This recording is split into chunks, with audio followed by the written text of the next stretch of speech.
Hello, great to see you all here. Thank you for coming. Those of you in the room, those of you online, thanks for worshiping with us this morning. Well, as Annie just prayed, here at BelPres, we are focused on being disciples. And a disciple is someone who is becoming like Jesus, someone who is filled with his love, his hope, his courage, his joy, and who changes the world in the ways that he changed it for the better. And we just completed a sermon series on how Jesus restores us to mental, emotional, and spiritual health. And the biblical word for restore is Sabbath. So building on that sermon series, we're gonna start a new sermon series today called Transform, about how we actually become like Jesus. A few weeks ago, I was on a plane, and I don't know about you, but airplanes challenge my ability to be like Jesus. The man next to me had a cold, and he kept coughing without even covering his mouth. And there was a woman who kept walking up and down the aisle, and every time she passed me, she'd use my head as a handrest to kind of steady herself. I have no idea why she was doing that. Now, I could have said something, but then you got the awkwardness of the whole flight left, right? So instead, I just sat there next to the incubus of plague and the woman using my head as a handrail, and I just got these flashes of anger and started muttering shocking words to myself like golly and fiddlesticks and things like that. As I read my book about how to become more like Jesus, which I was reading to prepare for this sermon series. But I will say I have made progress. 10 years ago, it would have been more than flashes of anger, so I've made some progress. How do we become like Jesus? Have his courage, his joy, his hope, and change the world for the better? Well, as it turns out, for the last 2,000 years, there have been some practices that are proven to help people become like Jesus. And those practices are Sabbath, which we just did a sermon series on, prayer, scripture, mercy and justice, fasting, community, solitude, witness. Now, some of those may sound really good to you. Some of those practices may sound good to you. And others of those, you may be like, ooh, that sounds hard. Or I'm not sure that will be very fun. Or it sounds kind of unpleasant. Maybe a little bit like a meme some of you may have seen that offered a helpful sort of tip. It said, pro tip, if you stir coconut oil into your kale, it makes it easier to scrape into the trash. Now, some of these practices, that's what some of you may feel when you look at that list of practices. It's like eating your kale, which I actually kind of like, by the way. You put the right salad dressing on it, it really works. So maybe some of these practices feel like a little bit like eating your kale to you, but like Sabbath, which we just talked about, these practices lead to greater joy, hope, they lead to better relationships, they lead to greater peace of mind, less anxiety, more joy. And some of you may also be thinking, well, I'm not sure I want to become like Jesus. I just want to feel a little better and be happy. I get that. But I would suggest to you that given the rates of anxiety and depression in our culture, the levels of anger and division in our culture, the anxiety and stress and worry so many people carry, I think there's good evidence that the ways we're pursuing happiness in our culture aren't working. Jesus says, I love you, and I have a better way. Jesus says, I love you, and I have a better way. That for 2,000 years has a 2,000-year track record of producing more hope, courage, joy, peace of mind. Plus, our option is not whether or not to engage in practices that transform us. Oh, we are all engaging in practices that transform us. The question is by what and into what? If we engage in the practice of spending too much time consuming news, we are being transformed into anxious, angry people. If we engage in the practice of constantly buying things and new cars and kitchen upgrade and all that, and we do that constantly, if we engage in that practice, we are being transformed into materialistic people who can only find happiness in things. We are all engaging in practices that transform us. The question is by what and into what? And that list of practices that I showed you, it starts with Sabbath, because unless we practice Sabbath, where we are restored, all of those other practices become one more burdensome obligation. But they are joyful if they are coming out of Sabbath, where we are being restored by Jesus. And this list of things is not meant to be legalistic obligations, one more darn thing to do. They're things we practice, which means we don't get them perfectly. We're practicing the way of Jesus. So let's look at a story in the Bible about a man who was transformed by Jesus. Luke chapter 19. Jesus entered Jericho and was passing through. A man was there by the name of Zacchaeus. He was a chief tax collector and was wealthy. So at the time, Israel is occupied by the Roman Empire, and the people who collected taxes for the Romans were hated because what they did was they would charge way more than the Roman government actually required, and they would pocket the rest for themselves, right? And Zacchaeus is one of those people. Worse even still is he's an Israelite. So he's collaborating with an oppressive foreign power, perpetuating an unjust system that is hurting his own people. Zacchaeus was a bad, bad man, and nobody liked him. He wanted to see who Jesus was, but because he was short, he couldn't see over the crowd. So he ran ahead and climbed a sycamore fig tree to see him. When Jesus reached the spot, he looked up and he said to him, "Zacchaeus, come down immediately. I must stay at your house today."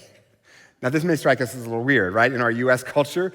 Like if I were to walk up to you after the service and say, "I must stay at your house today," like you might panic a little bit, right? Like, oh no, the pastor's coming over. What should we have for dinner? What do pastors eat? Is there special pastor food? What do I do, right? But there are cultures in this church, Chinese culture, African culture, where this would actually be welcomed. And it was the same in Jesus' culture. Hospitality was a very high value. So this isn't, to that culture, this is great. So Zacchaeus came down at once and welcomed him gladly. Something has already changed, right? He's experiencing Jesus' love. And notice it says gladly. This is not a burdensome, difficult transformation. It's a joyful transformation. Something is changing in Zacchaeus because he's experienced Jesus' love. And any transformation that does not come from an experience of Jesus' love is legalism, and it will lead to burnout. It's got to come out of that Sabbath with Jesus where we experience his love and rest. All the people saw this and began to mutter, "He has gone to be the guest of a sinner." Religious people love to mutter. Religious people have always been a problem for God. But Zacchaeus stood up. That word "but" is really important, right? Here he is surrounded by people who hate him. They're muttering about him. And in the face of all that, but Zacchaeus stood up anyway and said, "Look, Lord, here and now I give half of my possessions to the poor, and if I have cheated anybody out of anything, which he has, I will pay back 4 times the amount." Now, the law in this case only required the original amount plus 1/5. So Zacchaeus is going well above and beyond the law. Zacchaeus is being transformed from an oppressor to someone who practices mercy and justice, which is one of those practices that for 2,000 years have helped us experience Jesus and help us become more like him. And it's going to be the topic for today, and in the weeks ahead, we'll talk about some of those other practices. But today, it's mercy and justice.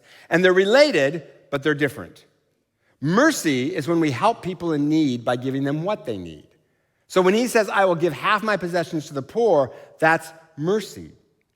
The word justice in the Bible is about restoration. It seeks to restore, same word we were using for Sabbath, it seeks to restore people by repairing systems and patterns that contributed to them being in need in the first place. And this is different than our versions of justice, which often are about retribution or revenge, getting back, getting even. That's not the kind of justice going on here. Jesus does not allow Zacchaeus to continue to oppress the Israelites, but neither does he allow the Israelites to turn around and oppress Zacchaeus out of anger and revenge. Jesus' form of justice is anti-anybody, wrecks everybody. Pro-everybody, blesses all. Biblical justice is about restoration.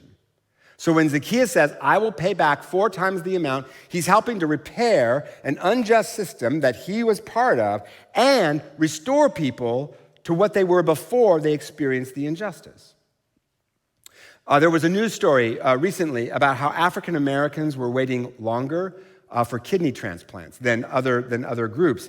Wait times are based on estimated kidney health, which is measured by certain chemicals in the blood. And based on a few studies that only involved a small number of of African Americans, and those studies allege that those chemicals vary by race. Based on those studies, black people's test results were adjusted in a way that overestimated their kidney health by 16%, which put them lower down on the wait list. But those studies were faulty because they had small sample sizes. Well, this was recently discovered, and since then, that biased system has been changed and corrected, and they've gone back to recalculate the scores for African Americans, and so far, 14,000 black people have had their wait times adjusted. That's justice. An unjust, racist system has been corrected, and there was restoration for the victims of that unjust system. And participating in mercy and justice changes us to be more like Jesus in several ways. First, it's a command. 1 in 6 verses of the New Testament talk about caring for the poor and the marginalized. This is a really high priority for God. Second, it breaks our hearts for what breaks God's heart. When we get close to people in need who are experiencing some kind of injustice, whether that's elderly people being taken advantage of by various scams, children who are being sex trafficked, racial injustice, predatory loan practices, when we encounter victims of injustice face to face, not as categories we have opinions about, not as political ideas that we vote about, but as people, it softens our hearts and breaks our heart for what breaks God's heart. In other words, it makes our heart more like the heart of Jesus. And I'll give an example in a bit. See, Zacchaeus suddenly starts to see people the way God sees them, and his heart starts to shift and become more like the heart of God. Third reason mercy and justice help us experience Jesus and be more like Jesus is because we get to be part of Jesus healing the world. Jesus gives us the dignity of responsibility. The dignity of responsibility. It's like when you were a little kid, right? And your parents would let you help them do something. You felt so cool and honored to be able to help them do something until you became a teenager and then you didn't want to help anymore. But we just felt the dignity of responsibility. Jesus says to us, heal the world with me. And when we are part of what Jesus is doing, we experience him. And that changes us to be more like him. Fourth, when we practice mercy and justice, we show people what God is really like. Jesus says, let your light shine before others, that they may see your good deeds and glorify your Father in heaven. And another way to translate the original Greek is, see your good deeds and form a right opinion about God. Many people have a wrong opinion about God. The early Christians were the first community in history not just to accept prostitution as the way things are, but to call it injustice to the people trapped in what is more correctly called sexual slavery, and then to advocate for systemic change. In fact, you can trace the spread of Christianity by tracing the legal overturn of sexual slavery. You can follow the spread of Christianity by just tracing that one metric. What we call foster care was not invented by social service agencies in the 20th century. It was invented by Christians 2,000 years ago. The number of Christians in the United States is in free fall, in part because people are starting to see Christians as a problem, not a help in our world. But when we practice the way of Jesus, people see who he really is, and they're drawn to him. And then lastly, mercy and justice transform us because our most profound encounters with Jesus are often in the company of the poor and the marginalized. Did I just turn all purple or something? Yeah. This point must need special emphasis. That's why our most profound encounters with Jesus are often in the company of the poor and the marginalized. Jesus says this, "For I was hungry and you gave me something to eat. I needed clothes and you clothed me. I was in prison and you came to visit me. Truly I tell you, whatever you did for one of the least of these brothers and sisters of mine, you did it for me." Jesus is telling us something about where we can find him. Jesus gravitates to people in need, and he says, if you want to experience me, go where I go, and that's to people in need. And if we ignore the cries of the poor, isolate ourselves from the loneliness of the elderly, ignore a story because it doesn't match our worldview or our politics, then Jesus says, you're not going to experience me as much as you otherwise could. Because when we enter the company of the suffering, we are walking into the Holy of Holies. It's the meeting place of God.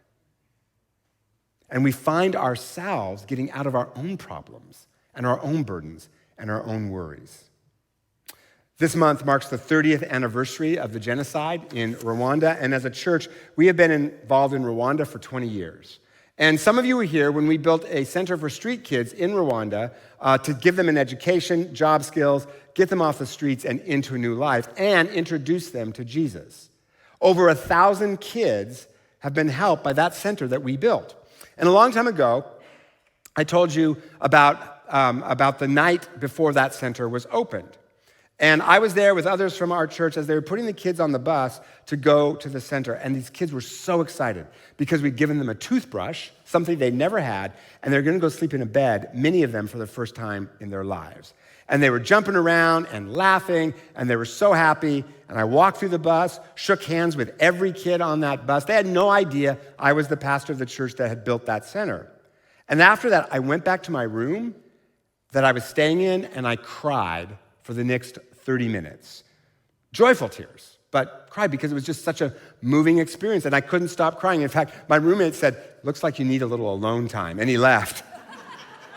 These kids were so excited because their lives had been changed, and I got to be a part of it, and many of you got to be a part of it. And I just kept hearing Jesus saying, "Look what we did, Scott. Look what we did. You, me, people from BelPres, look what we did." I will remember that day until the day I die. It was one of the top 10 moments of my life. I felt so close to Jesus, and my heart shifted a little bit to be more like his. And my worries and my problems suddenly seemed smaller because I was part of something so much bigger. And I became a little bit more like Jesus. When we practice mercy and justice, we experience him. And like anything we practice over and over, it starts to become part of us, muscle memory, like riding a bike. And it's not about doing it perfectly. These are practices. We don't have to do it perfectly. We just practice the way of Jesus, which draws us closer to him and changes us to be like him. So, action step for this week. First, look for opportunities to practice mercy and justice. We have lots in this church. Jubilee Reach, which helps families get out of poverty. Eastside Academy, alternative high school for kids who need that. Auto Angels that repairs cars for people in need. Refugee resettlement. Maybe it's just to invite an immigrant into your home for dinner to make them feel welcome and to make them feel like they know someone in this country. Maybe at your school or workplace or neighborhood, people of color or the elderly or kids with special needs, maybe they're not being treated fairly. What can you do to create a more just system there? I mean, Zacchaeus couldn't change the Roman tax structure, but he didn't have that kind of power, but he could change it in his sphere of influence. What can you do?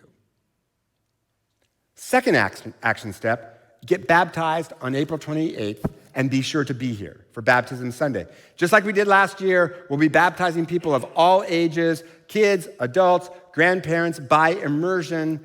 And now you might be thinking, what's baptism have to do with mercy and justice? Everything. This sermon series is about how we are transformed. And like all the other practices we're going to talk about in the weeks ahead, if mercy and justice aren't coming from a heart that is being transformed by Jesus, then it's going to turn into us being preachy or virtue signaling or burnout or feeling superior to others because we practice mercy and justice and you guys don't. We'll get all smug and superior about it. In fact, survey after survey, when asked the question, do you think you are more compassionate than the majority of people? 80 to 90% of Americans say yes. 80 to 90% of Americans say they are more compassionate than the majority of people, which also means 80 to 90% of Americans can't do math, right? We can't practice mercy and justice without becoming smug and self-righteous unless it comes from a heart that's being transformed by Jesus. So maybe you've been baptized before, but you're at a place in your life where you really want to be transformed by Jesus. Maybe you've been baptized before, but you're in this new place spiritually where you really want to be transformed. Get baptized on the 28th as a way of reaffirming your baptism and saying publicly to yourself and to God, this matters to me. I want to be more like Jesus. Or maybe you have been baptized and you are also wanting to be transformed. Same thing, get baptized on the 28th. As a step toward transformation. And you can sign up for that on our webpage, the home page, under the What's Happening section. Click on the baptism banner. And if you're not going to be baptized, be here anyway to worship God and encourage the people who will be baptized. This is a team sport. We need community. Pastor Tyler Staton tells a story of a friend of his named Sarah who started reading the Bible together with another friend of hers from their church. And they made the radical decision to actually do what Jesus did, like to actually put it into practice. And she noticed how regularly Jesus ate with the poor. And she never did. And she thought, how can I become like Jesus if I avoid hanging out with the people that Jesus tended to hang out with? So she decided that every day she'd eat her lunch with a group of unhoused people that were always on the same street corner. She'd eat her lunch with them every day. She started doing that, ended up being really good friends with these people. Well, that kind of got her on a slippery slope, and she sort of liked it. And so a few years later, she moved on purpose to one of the poorest neighborhoods in the country, South Bronx, and started having family dinners every Monday night. And it's packed with all kinds of people. A grandmother who has lived on that block ever since she immigrated from Guatemala, a recently released prisoner trying to put his life back together, single mother who spoke no English but came every week because it was one of the few hot meals in a week her kids would get. And there are kids running around and people are playing games and there's lots of laughing and there's lots of joking. She does that every Monday. She also uses her connections to help these same people get jobs. And then eventually she started a group that provides adult companions for kids all the way from birth through graduation. Just an adult companion who's there to help them with their homework, someone they can talk to about their problems, because research shows that kids who have more than one caring adult in their life do way better in school, way less anxiety, way less depression. And this program is having unbelievable success. That's mercy. It's also justice. She's repairing something that's broken, a lack of caring adults in kids' lives, especially from under-resourced neighborhoods. And she loves it. She keeps doing it not because out of obligation. She loves it. She's not miserable.